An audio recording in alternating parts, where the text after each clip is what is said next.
You did it. You got it here. You probably stood in line for coffee. We are so excited that you are here with us.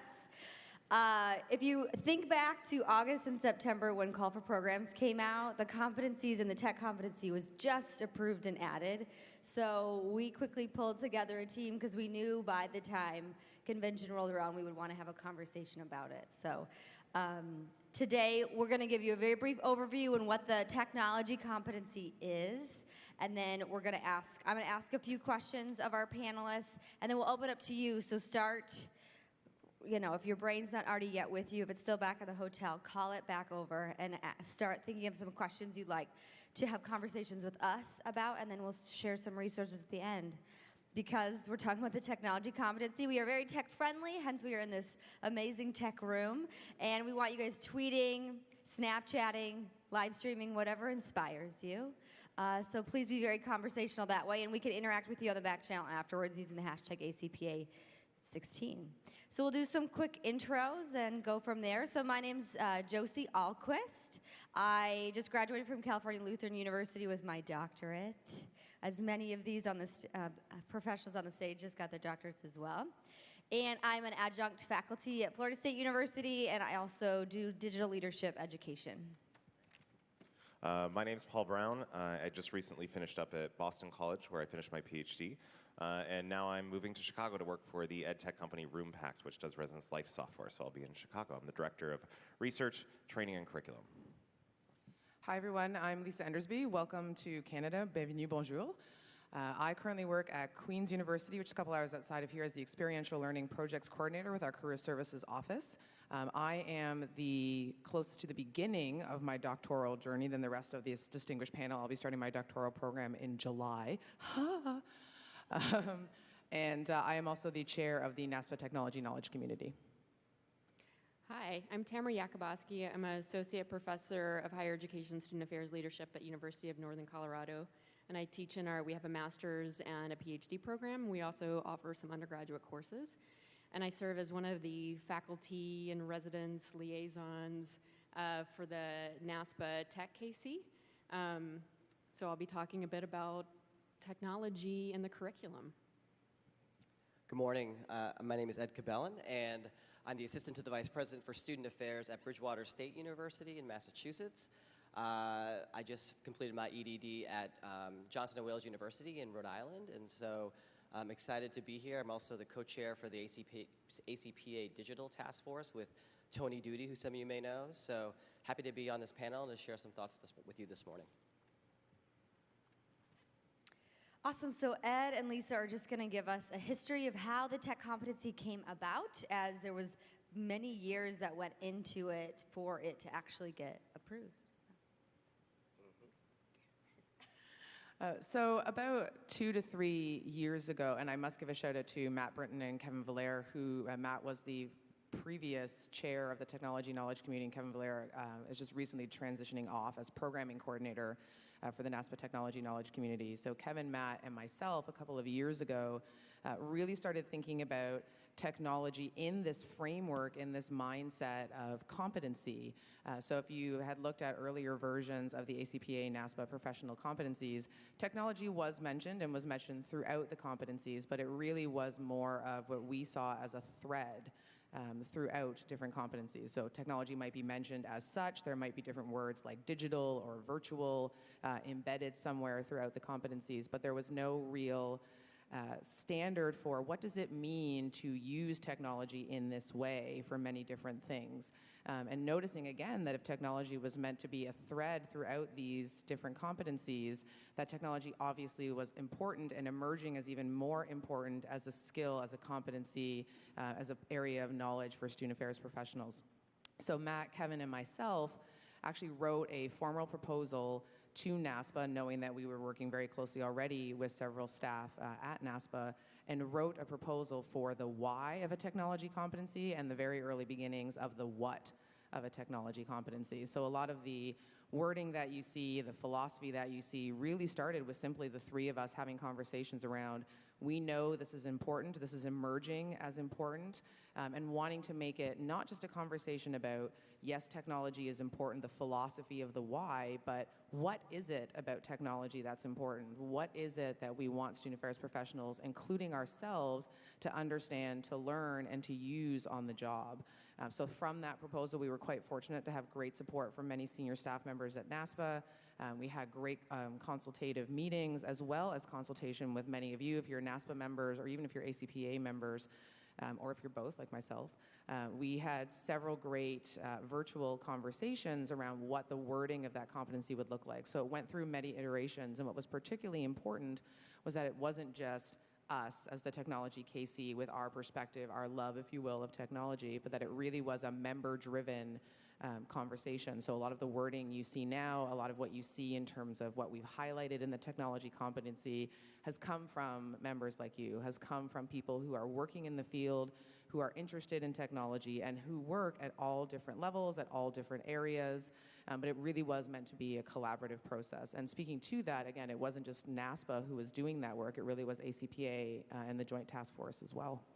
So in 2014, after the Indianapolis conference, Ken Porterfield, the then president of ACPA, had charged a digital technology task force to be created for ACPA to really explore how the association could build upon the work that had been previously done through NASPA and other organizations, and to find a way for ACPA to be leaders in digital technology implementation, education, and so on. And so we spent most of last year looking at, with 4 different committees, looking at ways to look at technology. We looked at research and other areas, and made recommendations that some of you may have seen last year in Tampa that we made public for folks.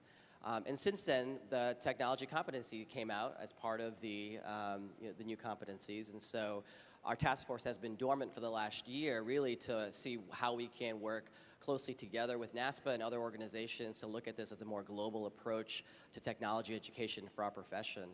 And so this panel really is a great representation of that, where you're seeing practitioners, faculty, across associations looking at this. So.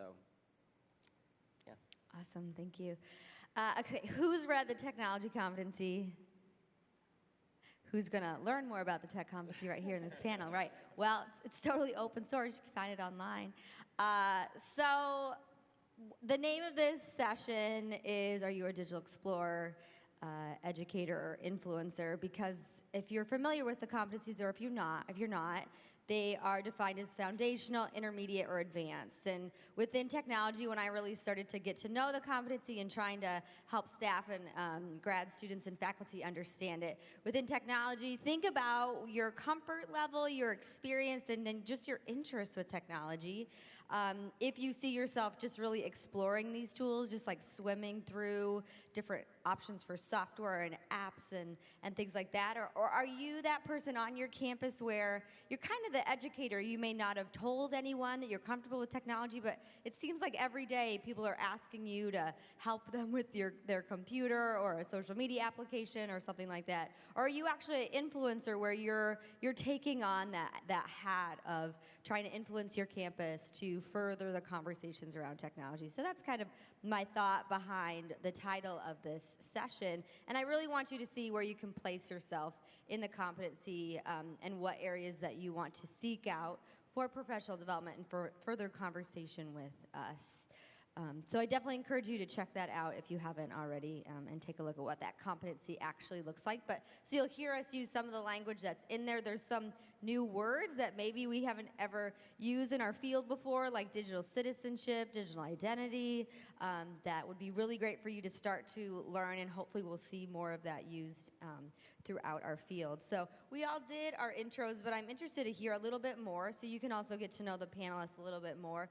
What's really been your interest, your research, your draw into the conversation around technology and student affairs, and what you hope to contribute to that conversation? I'll get us started. I've always loved technology. It's always been a part of my life. And so when I was going back for my PhD, and this is about 5 years ago now, I thought, well, I need a research interest, right? And technology had always been the hobby for me. It was never really my focus. I never thought, oh, I should do more with this. I wasn't really involved with like the Tech KC and NASPA or anything like that. It was a hobby. It was something I did, but I didn't see it as central to kind of my being as a professional. And so it was through that PhD process that I said, this is where I should focus in on. Like, I can make what I love also what I do and what I research. And so for me, that's how it came about. So most people know me from my work with social media and how that's impacting college student development, student learning. That's really where my passion lies, is through that. And I would say for me, it's actually been a little bit different. Technology for me has been technology with, technology and technology in. So my main area of interest has always been assessment and evaluation, as well as leadership development and development in general, both for students and for staff and faculty. So technology has never been a standalone hobby for me, but it's been something that has greatly impacted a lot of the work that I do. So some of the research and speaking and writing that I've been doing recently has been around the intersections, for example, of technology and assessment. So how does this emerging practice, how do these emerging tools impact what we do related to assessment evaluation? How do we assess our use of social media? And how does social media impact our assessment practices, for example? And then my real foray into having these conversations at a higher level or talking about the competency and hopefully impacting and influencing education and training and research and scholarship related to technology really came with those types of conversations that you'll probably have if you've been involved in a professional association where you start talking to someone and you have an interest in something and suddenly you're chairing a knowledge community. There's a lot of things in the middle there that happen, but that's really the gist of that story. So just having an emerging interest in the field and wanting to be more of a part of those conversations really led me to exploring technology, yes, at the practical level, at this tools level, but also at the level of the why and what does this mean and how is this important and how can we advance this conversation, really, again, being Canadian, being from Canada, at an international level, as Ed mentioned. This global conversation has become really important to me. It's a way that I connect with these colleagues. I only see them once a year-ish, if that. So the technology piece is really important to me as someone who isn't necessarily in the States to continue to make these conversations move forward. So my disclaimer is I have the least amount of tech skills of this group. My interest comes much more from recognizing that teaching in a grad prep program, it's my job to help prepare current, future, mid-level professionals for the work that they do. So feeling like I need to have more tech skills and knowledge myself, and also how do I incorporate technology into sort of the learning process. So that's really sort of my entrance into it, was assuming my students were much more active tech users, so I needed to sort of get up to speed with them, only to realize they tend to be more passive users and not necessarily active users. So my role is now sort of as a much more active user of pushing technology competencies rather than just sort of a passive consumption or use of technology from sort of the grad prep angle. So I feel like I've come full circle in my career. I started back in 1997 as a hall director at the University of New Hampshire. It feels like ages ago, and folks knew me as I started my career as a leadership educator. I was someone who really was passionate about student organization leadership and looking at how leadership informs our practice. And then all of a sudden this hobby, much like Paul, turned into this new identity for me, where folks knew me for the work I did with social media. In various ways we implemented it at a time where folks were like, you sure you want to be doing that? Because it's a fad, it's going to go away. No one does that Twitter thing anymore.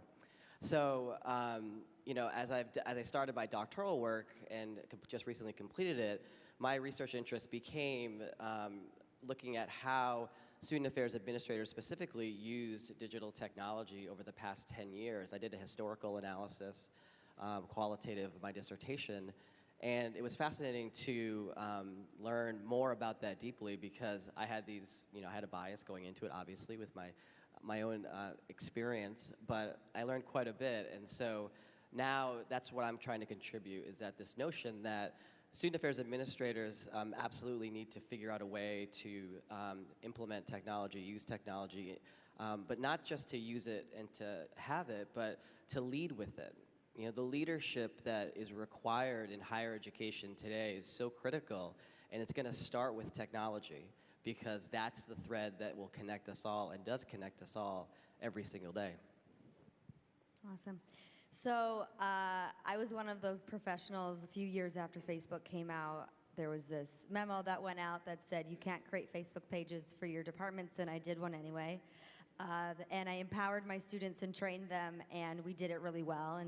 And we were able to establish practices on our campus that are now looked to best practices today. So I've always kind of dabbled and experimented and was willing to put my neck out there to show how these tools can be used for good and also through training and development. And so also, like at Paul, when I started my doctorate, I was immediately drawn into some kind of social media technology conversation, but I've also always been very passionate about leadership and student leadership development, so I was able to infuse those together. And now as I explore supporting as faculty and adjunct faculty for undergraduates and master's programs and even doc programs, thinking about curriculum for undergrads through docs about technology. So, just a quick raise of hands. Do we have any undergrads in the room? Yeah, grad students? Okay, new professionals, like 1 to 3 years, mid-levels? All right, any senior level student affairs? Great. Faculty? Supportive parents and family? No. Okay, awesome, great. Just to give us a context of who's in the room. So it looks like we have a great array of professionals in the room and where you are in your fields. So for anyone on the panel, what would you see as a very tangible piece right now today that anyone in any level of their experience in student affairs could take away from the competency and start to apply or to learn? Well, I'll get us started. Thinking about the competency from my assessment lens, what's really helpful with the competency and any of the competencies is that there's now some very common, very accessible language related to what it means to do technology in student affairs and to do technology in higher education. So as Josie was mentioning, there are some new terms, there is some new terminology. So digital citizenship, for example, are things we may not have talked about in the past. But turning on the half of my brain that focuses on assessment and evaluation, if you're thinking about not just for your own professional development, but also the skill development of perhaps students that you work with or colleagues that you're charged to work with, there is now a language and a conversation around what it looks like. So in assessment, we always ask the question, what does it look like to do this? And of course, more importantly, what does it look like to do this well? So the technology competency for myself, and when Matt and Kevin and I were thinking about this writing, and when we had conversations with Ed and Tony, it was really around, so what does it look like to do this? So if you look at the language, if you look at the way it's structured with those levels that Josie mentioned, there are ways to measure, to assess, to really review where you feel you are in terms of your technology competency and also where others may be. So there's a baseline you can establish as well as some goals you can set short-term and long-term to move forward. So there's a really nice way in there to frame that conversation because one thing I've always found difficult at the NASPA level, at the TKC level, but even in general conversations, is that conversation around, I don't do technology. I'm such a Luddite. I don't know what that is, that Twitter thing that you do. But really, this conversation now with the competency, I find, has become much more accessible because it's not just about that Twitter thing, and it's not just about, I don't know how to code. There are so many things related to technology and why it's important and why it's a competency at all. So that language, I would say, use that as a framework, as a starting point to bring everyone onto the same page and have those conversations and begin that development. And for me, it always begins with the tools. Like maybe that's my bias in always having been the tinkerer that will be like, how does this work, and things of that sort. But I think, if I think to my teaching when I was doing some faculty work, amongst other things, you almost have to play with the tools to understand how they work and how people use them. That doesn't mean you have to use them all the time. So if that's still not something that's salient for you, I think that's fine. But you kind of have to understand the logic of how does this work? how does this get employed? What are some of the effects when I start using, let's say, Twitter in a classroom or some other collaborative classroom tool? Like using those tools and at least kind of understanding how they work is how I think it begins for me. The other thing related to the competencies is there's many thematic threads that go throughout the tech competencies. So one might, let's say, be data security, and it kind of shows up almost at each level in some way, shape, or form. Knowing about data security and how to keep student records secure and things like that doesn't really mean that you need to be using technology all the time, right? You just need to understand how do we keep the data secure, how do maybe servers work, should we have a server at a different alternate location, things of that sort. So even throughout your career, there's things that don't necessarily require you to actually be using the technology. You just need to understand how it works and how does that influence your students or your work. So a senior student affairs officer is probably going to be very concerned about data security and thinks about it at a very high level that's not necessarily employing it. They just need to understand that it's being used in an ethical way. And I would just sort of expand on that. Many campuses have teaching or learning centers, and I know I found a lot of support a few years ago and even now when I wanted to start sort of experimenting. So basically just experiment, take a risk. If you were sort of like me, a little more hesitant, but you like to sort of try things out and experiment on your students, take some courses that are often free on your campus, online. Just start experimenting. I mean, that's what I did a few years ago, was sort of bring Twitter into a class, see how it went. Worked okay. I do it differently next time. And so each semester I sort of add a new tool to my toolbox and sort of just trying out new things until I sort of find what might work best. So I would say sort of figure out where are you in the continuum and what is the next thing that you want to learn, and just create an account or sign up for a class or read something about it online and just sort of start making those small gradual efforts forward. And I would just add, if you're, no matter where you are in the organizational chart of your institution, whether you're a new professional, mid-level, senior, I think the competency now provides you a foundational framework to share with your supervisor to convince them. You know, it's like the one question I get consistently if I visit campuses or talk to colleagues, like, how do I get my boss to buy into this stuff because they don't believe in it, right? And so the competency now should provide you language, as folks have already mentioned, and should provide you a starting point assessment-wise, where you're at as a department, where you're at professionally, and could provide opportunities to collaborate across your division. So to me, it's no longer acceptable to just do this work in your own departments. You must go across the division, and you must work with faculty, and you must work with cross-divisionally with your IT folks and other maybe teaching and learning folks at your campus, because if it's really going to be sustainable change that happens at your institution for the implementation of any of these competencies, not just technology, you have to be intentional with how you frame and share this with other folks. And so that piece is so critical to the implementation of all of this. Yeah, and I would just, since it's a competency now, it's no longer a choice, right? So you need to do this. You need to experiment. You need to talk about adding it into your own or other job descriptions in your unit. As the newest competency, it's not a choice. This is something we all have to embrace and move forward doing in some way. Tweet that out. It's tweetable.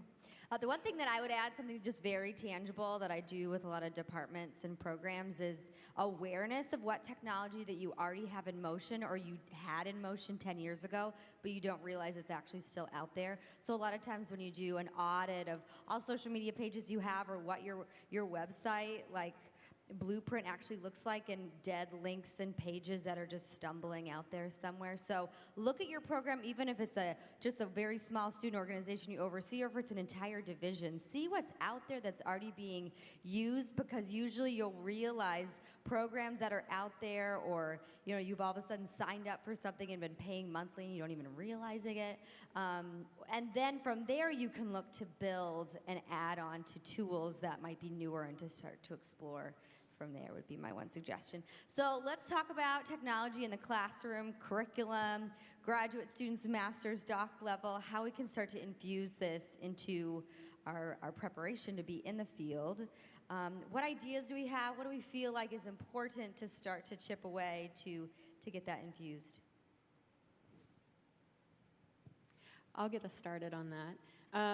Well, one thing that I want to share, a couple HESOL doc students, Matt Britton and Colleen Suntag, put together a Pinterest page, hashtag HESOLTech, so HESAL Tech, if you want to check that out. And they started collecting, through a directed study, a whole lot of resources for technology in higher education with the idea of they developed a curriculum for our program. So what we're seeing in grad programs slowly is standalone courses on technology in higher education and student affairs, but when they did this directed study a couple years ago, it was probably under 10. Maybe it's grown a bit since then, but I think for the faculty in the room, you may not be able to add a new course into the curriculum, but I think what you can do, and everyone can do, is incorporate tech-based assignments or digital identity pieces into existing curriculum, especially with like student development theory. So does digital identity come into that piece? Many courses, master's programs have intro to student affairs. So how do you bring in, I know I already teach the competency, so it's pretty easy for me now to sort of extend that out to include technology-based assignments and really, like I said earlier, tell the students when they say, well, I just want to write you a paper, I don't want to have to create a podcast. Well, kind of too bad. Like, this is your competency development. This is something you have to do. So sort of, it takes a little bit of time, but like I said earlier, you can start slowly and just sort of start retooling and reimagining assignments from the traditional, I'm going to write an essay or you're going to write a research paper, to what are some kind of fun ways that you can display that digitally or try different tech tools or sort of give students options to be more creative. I mean, really, that's what it does, in my mind, is it provides sort of some creative outlet. So I think that there are little things like that. And also, I think to incorporate more readings and research. We had some conversations yesterday about sort of the research divide between senior student affairs officers and faculty. And one, a big one was around social media and technology and tech tools, of how we're not critically thinking about these companies that we're signing up with, or the ways that we're using Facebook, or the ways that we're using different platforms to market or to try to engage. We're not critically thinking. We're not analyzing what we're doing sometimes. We're just, oh, okay, I want to jump on the bandwagon. So also, I would say helping our students think critically about how they're engaging, what they're engaging in, who they're contracting with and partnering with, what are the learning outcomes, and always connecting it back to learning and engagement. But I could go on for a while, so I'll stop there. Well, I think also, too, of thinking some of the trends in education as a whole. So online education, open educational resources, which would be putting out publicly available for free, syllabi, even textbooks that are crowdsourced, like complete content. Really, in the higher ed realm, like in the study of higher ed, is pretty late to that game and hasn't quite felt that disruptive influence yet of some of those things. So we do have some online higher education and student affairs master's programs, online only. Ed and I are doing a debate later about a student affairs master's. I don't know that I think an online only kind of solution fits, except for maybe folks who are already practitioners in the field and want to add to it. Because I think practice is so important in the work that we do that you have to integrate it. But we haven't figured out, is it going to be a more blended model? That would certainly make some sense to me. All of our main textbooks, tools, even our journals are very much traditional in a sense. So there's not a lot of open source journals, a broad range of scholarship that doesn't just mean we have JCSD and then you go all the way to about campus, and then maybe you have a blog, but things that fall further on that spectrum. What happens between JCSD and about campus? If we're truly scholar practitioners, I think we're going to have to look at how are the modes of the way we disseminate scholarship, because quite frankly, not all of us are going to write JCSD articles, and I think there's some knowledge that we're leaving on the table unlocked. And I think that's kind of what happens next, is when does the study of higher education and student affairs get disrupted in terms of the classroom and how that looks. When you change the tenure and promotions system? Well, you'll just be itinerant faculty members teaching course by course for very little pay, unfortunately, is where it seems to be going. But there is those macro level trends that even, higher education as a whole hasn't figured out, right? It's troubling to be a faculty member right now in some ways. but okay for a higher ed student affairs faculty member because we've still been somewhat shielded from that reality. We're in a slightly better position. Yeah. So Ed, if you could create your dream curriculum for a grad prep program, what would some of the main components be? Wait, the debate's later. What are you doing? The What debate? Are you doing to me? What are you doing to me? I'm teasing. So I agree with what folks have said on this stage, and I wonder if the creation of a technology like this not reactionary, but we're going to create a course to address this deficit, and it's like, I like the idea better of that, what Tamara said about making sure that we layer in technology throughout the existing curriculum, because I think, in a lot of ways the curriculum exists for a various purpose, an important purpose. And there has to be ways that within the curriculum now, technology is intentionally used and purposefully used. Like, it's not just because it augments the existing pedagogy. It enhances it. It allows for a deeper understanding of the topic that you're exploring.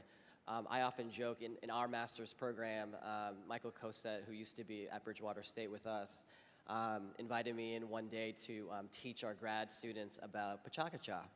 And instead of having the traditional end of semester presentations on student development theory, he made the students that year, after seeing my Pachacacha, do Pachacacha student development theory presentations at the end of the semester, and said that you are not going to present with bullets. You are going to create a Pachacacha, and and whoever they were assigned, the theorists, whether it was, Baxter McGolda or Schlossberg, Perry, whoever, and they had to do it, and they were so mad at me. I think they still are if they're watching or they watch this. I know they're still mad at me for teaching them how to do this, but I know they were better for it. Afterwards, they will tell you today. They'll say, that really sucked. Prepping, I had never worked so hard on any presentation in my life. But they will tell you they knew more about the topic because they couldn't rely anymore on what was traditionally accepted as presentation material, reading from a slide, looking back and forth, and not engaging with their audience. And so, truthfully, again, it's a leadership piece, right? So if we're going to be on our campuses as leaders about student engagement and retention and success, and we're reading from bullet points in front of senior student affairs officers, things that we should know cold, then of course, why would they take us seriously? And so that's a really long answer to a curriculum question, but it got me thinking about things like that, right? Like, so while I would love to have a tech book, like one technology book to rule them all, right? I don't know if that's really that practical given the size and scope of our institutions, right? So when you look at all of higher education, small schools, mid-sized schools, and large schools, and the online platform, I think that's where we need to really see how does this tech competency and the curriculum development for folks, when we look at the nuances of higher education, we need to start really thinking about deeper, because we can't do this we can no longer, I think, continue to do this broad stroke across all of higher ed when there are real issues for small schools. There are real issues for mid, state, and private institutions. I mean, we're so complex, yet we're still going about this at this broad, this is how it should be done for everybody. And so curriculum-wise, I would like to see us infuse it within the current curriculum first and disrupt it by, to Paul's point, by feeding sort of the existing curiosity of our students that already are there, and awakening the dormancy of their, okay, I'm going to be passive with this because this is how I grew up teaching myself how to use technology, and really figuring out ways to get folks excited about new ways to use the tools in ways they hadn't thought about. Right. That's a challenging piece, right, is that if you were to create this technology book that rules them all, it'd be outdated next week. That's right. So that is one of the pieces of adapting to technology, is one of those threads throughout the tech competency, and how do you teach that, right? Is that built in? Is that exploring with other people? So I have one more question, then we're going to open it up. We have a mic right up here, so please don't be shy. So what resources would you suggest people seek out as they create their own professional development, personal learning that they can seek out themselves, offer on their campuses, and so on? Well, I mentioned some of the literature that's kind of in between, and I think that's actually growing within our field. So Many people might know the Student Affairs Collective or some of the larger blogging sites that are kind of aggregating content. There is a lot of content that can be learned through there. I think we're still learning how does that work. It's a very broad range, I think, from very new pieces, people trying to experiment with things, to much more sophisticated kind of analysis and scholarship. So really kind of engaging in some of those pieces that are already out there, I think is a great way, because that seems to be where most of at least the tech-related knowledge is existing right now. Because I remember back, it was a few years ago now, but a JCSD article came out talking about MySpace, which was a number of years after MySpace had, kind of gone downhill and almost ceased to exist. And just the pace of some of the other pieces, journals and things like that, is so much slower. So when people focus on tools, it's problematic because it's not very durable. I think there's some tech knowledge that is more durable, right? That doesn't need to rely on the tool. I think some of us struggled with this in our doctoral research. Is you can write it from a standpoint of this might apply to almost any tool. It doesn't. Right now it happens to be Facebook, or right now it happens to be Snapchat. In the future it could be something else, but there is some knowledge that's pretty durable. So waiting for some of our traditional publications to catch up to that, I think there's a lot in what would be the gray literature in between online that can help. And of course, I'll give a plug, even though we're at ACPA, for the NASPA Technology Knowledge Community and the work that we're doing. And I'd also suggest on Twitter, if you are inclined to be on Twitter, hashtag SATech, SATECH, is also a great space where we're talking about these types of things, where we're having these conversations. And while I could point you to a blog or a resource, and we'll have some to share with you later, I often say the best resource is probably the person sitting next to you. In this room is probably the person that you've met today at ACPA, as probably someone you'll meet on your campus. There are lots of people who are having these conversations, and more importantly, lots of people who have questions about technology. And if you're even at the stage that you have questions about technology, you are now a resource to me and to each other, because you are thinking critically about how to embed things into curriculum, about how to include it in your program development, how to advance the conversation of technology on campus. So very often the resource is just, where are these conversations happening? Because as Josie mentioned, and we've all been talking about, a lot of the resources, as Paul was saying, become outdated very quickly. So the how-tos, how do I use Twitter? How do I use MySpace? It's fascinating that those conversations come out years after MySpace wasn't even really a thing. So of course you can read user manuals, and of course you can talk about, how do I make Twitter do what I want it to do? How do I make this piece of technology work? But really the resource is in the conversation. The resource is continuing to advance that conversation in a much more timely and critical way than any blog or journal or other, I guess, research piece could have. We talk so much about mentors in this profession. Why would you not have tech mentors? For me, I have a couple people on my campus who I go to for techie kind of questions, and then I have a couple faculty members in different states who I go to for curriculum, bouncing, assignment, tweaking assignments, sort of conversations. So I sort of have, a small mentoring group of people that I go to sort of help me when I can't get through the user manuals. And I guess I would want to encourage folks in this room and those watching the recording of this to begin to believe that they have knowledge and expertise in something around technology.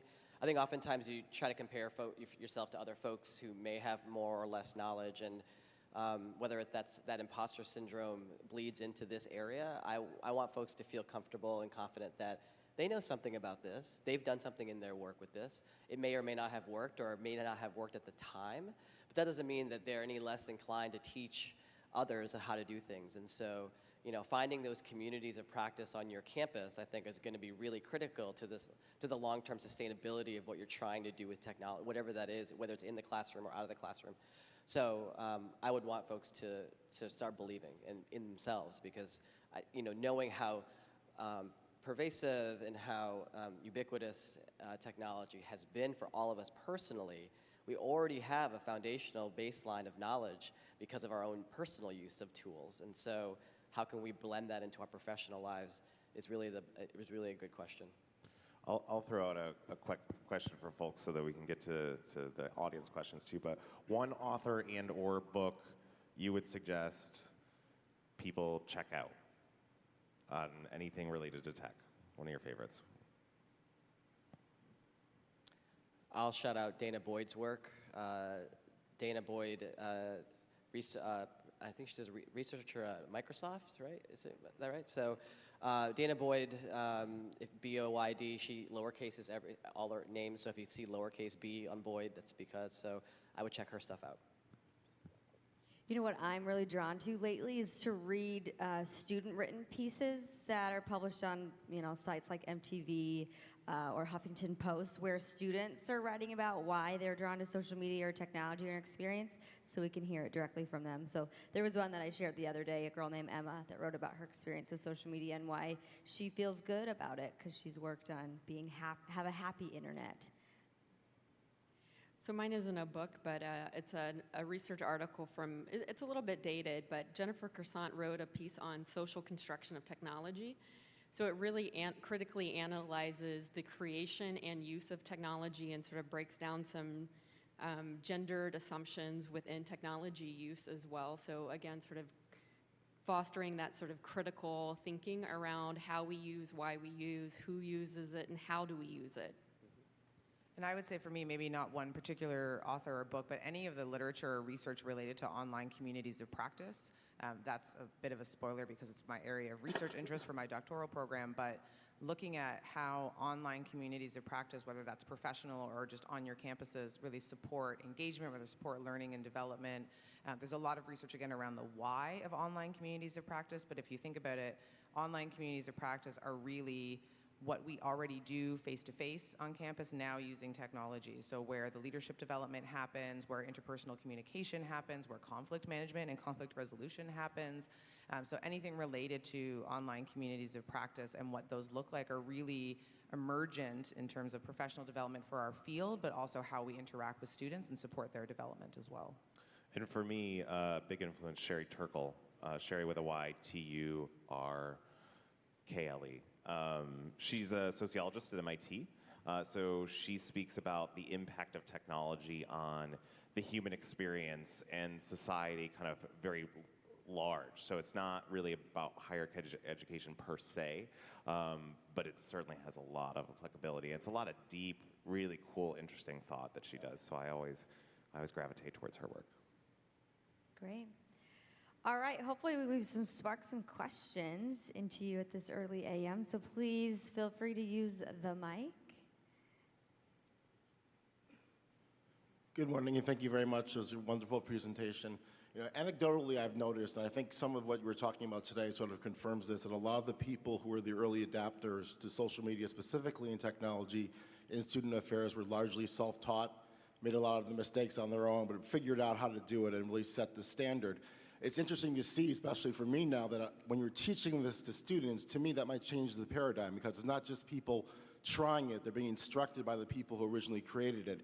And I was wondering what you thought, what kinds of changes might happen in the profession in terms of technology, in terms of social media, as it moves more from try, practice, and do what you need to do, to being taught this is the way that we believe it should be done.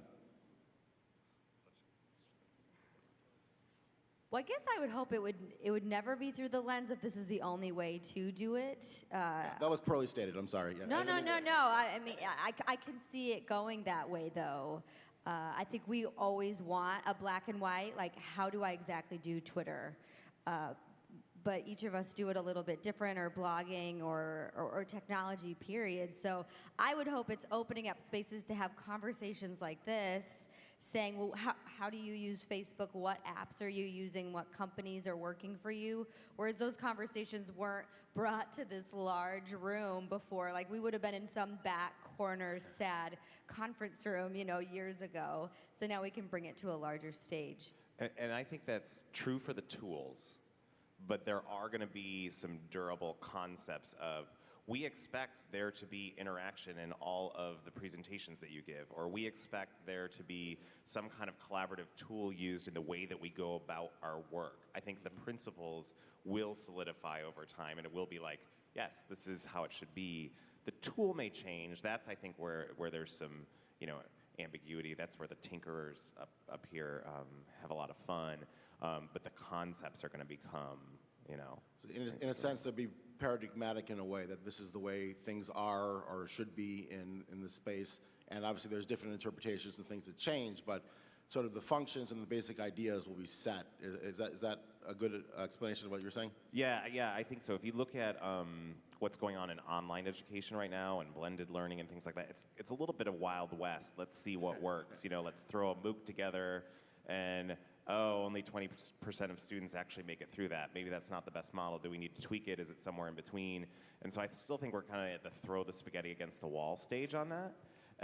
But I think we're moving towards a place where, this works. It's not all, completely online, not completely traditional, somewhere in between. Where do you draw that line? What works best for learners? That's what we should be doing. And so I think that we'll get much better at that over time and kind of figure out what seems to work best. But I think you do provide sort of a caution of the student affairs pragmatic foundations and desire for best practices. There's sort of a caution in that of let's not go to best practices where this needs to be duplicated, because then we're missing out on the sort of the cultural and institutional context. We're also sort of missing the essential elements and sort of focusing on here's the top 10 steps for what you need to do to set up a Twitter account. And also just what was fascinating to me in some of your question and what I've been listening to, the concept of learning with and through and in technology is also a fascinating topic for me as an assessment professional, but also as a practitioner on campus. The process by which we learn now using technology is so much more public, to which when we talk about things like digital identity, digital citizenship, and Josie spoke to this to our next-gen students over the weekend, where a lot of what you do now, the trial and error, the mistakes, the mess, the throwing the spaghetti against the wall, it's all public in most cases. So all of this learning and development, where before we could have these critical conversations with students behind closed doors, a lot of what happened stayed behind closed doors. Now it's very open, it's very public, so there's a whole new dynamic to learning and development, not just about technology, but as you were mentioning, the mistakes that we're making, the trial and error, it's out there. You can see the ridiculous tweets that I used early on and the ridiculous tweets I've probably made this week. But there are mistakes being made in a public forum, and what that means to how we react to them in public and in private, and what does that look like. So for me, and again, from an assessment standpoint, looking at how does technology influence what I'm going to share with you about my learning journey and how I'm going to react to that is also an interesting piece that can't be captured in a best practice. It can't be captured in a top 10 list, but it's something to think about as educators, practitioners, scholars. How are we publicly supporting that learning while also being aware of what type of learning and that mess that we're going to see come up? Okay, thank you. Thank you so Great much. question. Hi. I'm Krista Vogt from Huron University College in London, Ontario. It's not a question, it's an observation. When I looked at all what's being talked about at this conference in technology, and there seems to be a real,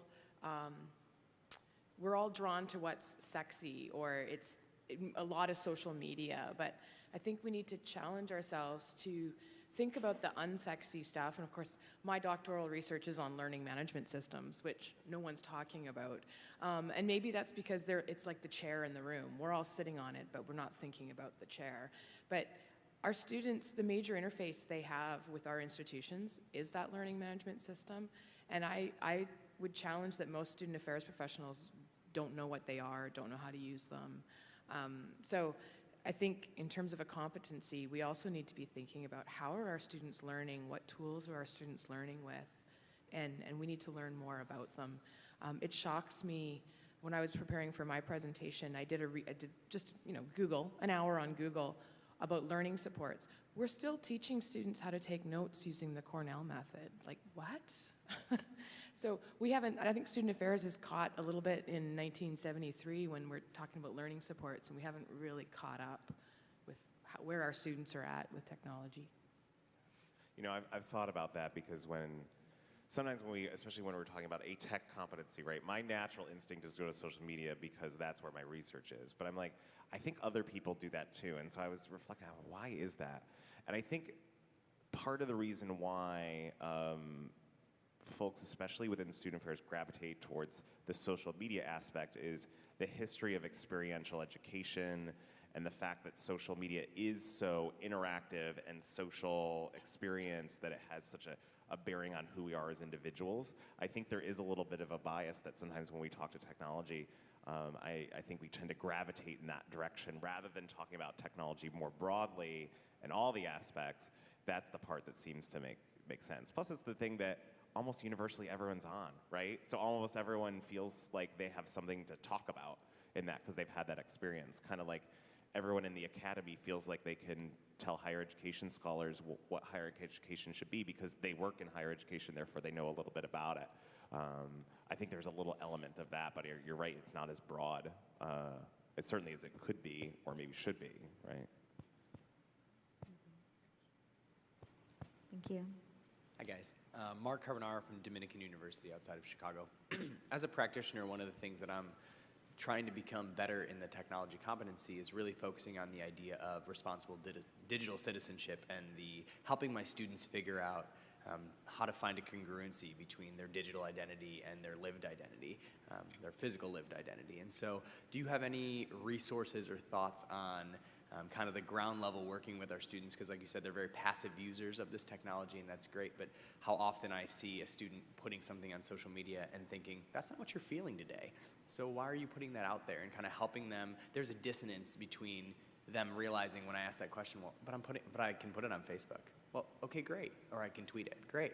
But why, if you're not feeling that, why would you be doing that? And so helping them figure out how to become responsible digital citizens and also kind of becoming one with their identity and their digital identity.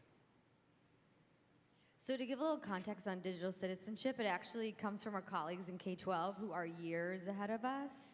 Luckily, because soon we will get their future students that hopefully have got this curriculum, but not necessarily guaranteed. So there's a hashtag DigCit on Twitter that you can follow, and I mean, our K-12 educators are very active on Twitter. We talk about having a few hashtags and chats that we have, but they have hundreds that they are part of. So there's resources out there that if you want to build from their curriculum, obviously you're going to need to remix it a lot if it's for fifth graders. I mean, actually there could be some comparison, fifth graders and freshmen, in maybe what they would respond to. But that would be one resource for you that to look at out there. And I would say doing what you're doing, right? Pushing back, asking questions, helping them really think through what they're doing. I mean, that's sort of, in my mind, the role of student affairs as educators is to work with students one-on-one. I mean, because as faculty, we may not see that. But that's sort of the role of pushing back, questioning, helping them sort of work through that. Yeah, and that was consistently in my research that students said that no one really asks them questions or causes them to reflect on their social media experience. So when I was doing it in my research, I would ask towards the end, I did a course of 3 interviews with each of them. I said, is there anything that you feel like you've learned throughout this process that you want to share with me? And they said, actually just going through this process where you ask me questions about my social media usage and behaviors and profile was great in and of itself because I never stepped back and thought about that, right? So a lot of my participants just found that participation, those questions, to be a great resource. They also found a lot of value in taking breaks from social media because they get caught up in it. And I think this is true, even I've done this. If you try to take a break or cut it out a little bit, you reset your relationship with it because it has this tendency to suck you in. And then you're doing things without even thinking about it that might not be exactly what you wish to do. So taking breaks, having them reflect on these things, really kind of pushing those things through programming and then individual discourse is a great strategy. And I would just add to that, thinking about digital citizenship, what world are they citizens of now? And I think there's some really fascinating conversation, and I've been having these conversations, again, at maybe a bit of a more macro philosophical level, but when you talked about, there's this space that they're living in sort of in person, if you will, and there's this space that they're living in online, and one of my professional and personal pet peeves is that dichotomy, and that there is this digital life space that I occupy and this personal space, and there's this fascinating conversation around there's immediate feedback online, but there's also immediate feedback in person too, and one really does influence the other. What I talk about on social media is something that's happening to me in person, and what happens in person sometimes ends up on social media. But there's this interesting dynamic between it's only here or it's only there, or I post something here but I don't talk about something there. So sometimes it's your world has gotten bigger using social media. I think everyone could agree that with the internet and online and technology, our worlds have gotten bigger. But what is that space that we occupy now? And what is it that they feel comfortable doing online in, frankly, this bigger, more connected, much more visible space that they don't feel comfortable doing in person, or vice versa? So sometimes it's that relationship of what does it look like to be a citizen online versus in person, and I would argue that versus is the problem. And I think peer-to-peer could be very powerful. At SUNY Oswego, they have a program called the Digital Dirt Squad, where a student would sit down with another student and look through their profile and say, and they would volunteer this, right? Sure. Not just on their own, to give them feedback on their Facebook, their Twitter account, their Instagram, and then constructive and productive feedback on their LinkedIn account to make that more powerful, and that's through their career office. So I would check that out for sure. 2 institutions to look at.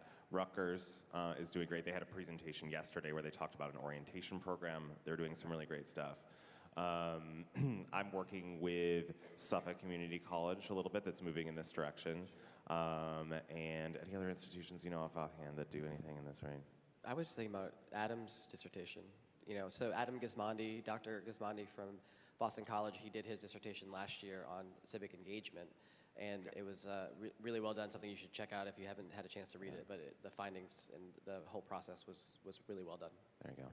Thank you, guys. Great, thank you. So we have 13 seconds left, or actually we might be over by 13 seconds. So Ed, do you want to talk about the resources that we're going to be sharing out? Sure. Yeah. So we have some handouts up front if folks are curious. We may not have enough for this size of the room because I didn't realize we were going to be in here, but we can send them digitally. So if folks want them digitally, we can send them that way as well. So we can tweet those out later. Yeah, leave your business cards up front. We'll send them out. What's that? Yep. Leave your business cards up front. Yeah, that would be great. So I think that's it. So. Thank you so much for coming. This conversation is just beginning. We will be offering the same panel at NASPA if you happen to be there. If you want to encourage colleagues to come to that would be fantastic. And have a great conference. Thanks, everyone.